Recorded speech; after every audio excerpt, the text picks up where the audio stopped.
I don't necessarily think really deeply about experiences, but I fucking feel them. And I know that through every experience, whether it's good and I'm triumphant or bad and I'm exposed, there's opportunity in every single thing, no matter what the face of it is, you know, defeat or victory. And I've had just my life, I've lived a lot of contrast. And by contrast, that means obstacles, that means injuries, that means failures, that means, you know, I have heartbreak. And within that, having lived it truly and like letting myself feel exposed and vulnerable and letting myself learn and be devastated, I've learned that there's fucking positives and it fortifies you for whatever's next. And there's always something that's next. You know, I'm never gonna get to a place and be like, I'm here, I'm done.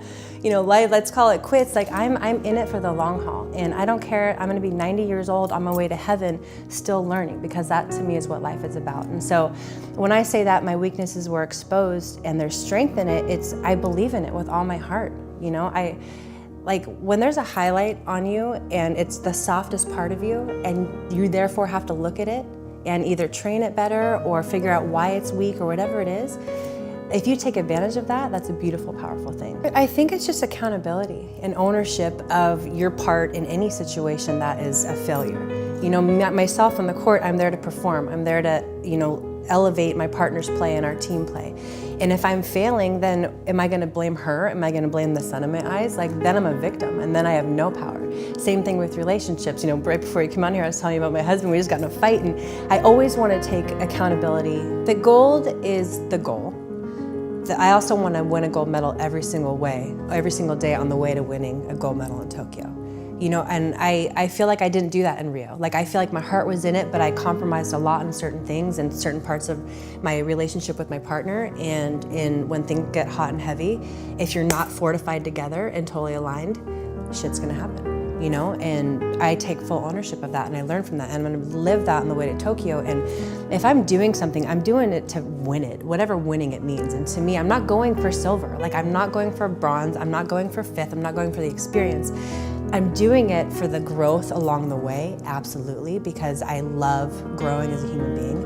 And the relationships that I have that just get deeper and richer. And my life is so beautiful because of the journey to the games. If I fall short, it's not gonna be a failure. You know, I'm not gonna talk like that, like fuck that. I just wanna talk, I don't like talking about losing. It's part of my job is to handle the losses. And one of the points of contention with Mike Gervais and I, my sports psychologist, he's like, you gotta talk about losing. Like, what if it happens? Like, you need to be prepared for that. I'm like, fuck that. Like, I've lost too much in my career. I know what that's like. It's not life or death, you know? I almost lost my marriage. That's 100 million times worse. I've lost loved ones in my life. That's 1 billion times worse.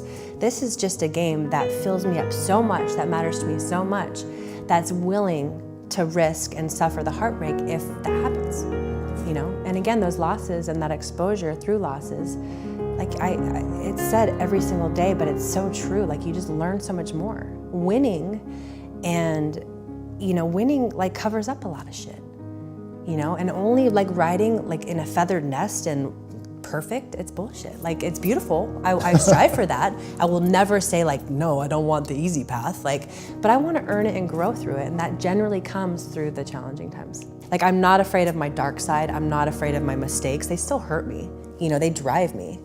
But I'm not a believer in that. Like, it's a fucking choice to be positive.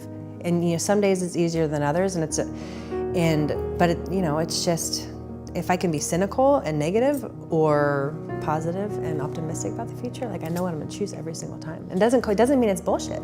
Leading with love, I think, is a really beautiful thing.